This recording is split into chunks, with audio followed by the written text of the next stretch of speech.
কাশ্মীরে সন্ত্রাসী হামলার জবাবে বুধবার ভোররাতে পাকিস্তানের বেশ কয়েকটি শহরে একযোগে হামলা চালিয়েছে ভারত। এতে পাকিস্তানের অন্তত ৮০ জন নিহত হয়েছে এমন দাবি করেছে নয়াদিল্লি।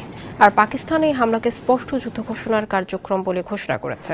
এমত অবস্থায় ভারতের হামলার পর পাকিস্তানের প্রতি পূর্ণ সংহতি জানিয়েছে ন্যাটোর অন্যতম শক্তিশালী রাষ্ট্র তুরস্ক।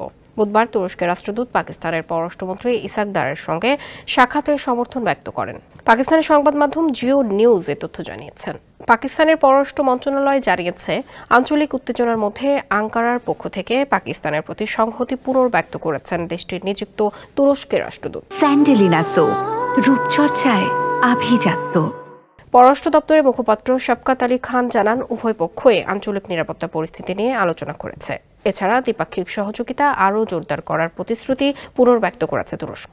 তিনি জানান, তুর্কি রাষ্ট্রদূত পাকিস্তানের সার্বভৌমত্ব লঙ্ঘনের জন্য ভারতের নিন্দা জানিয়েছে এবং প্রাণহানির ঘটনায় গভীর শোক প্রকাশ করেছেন।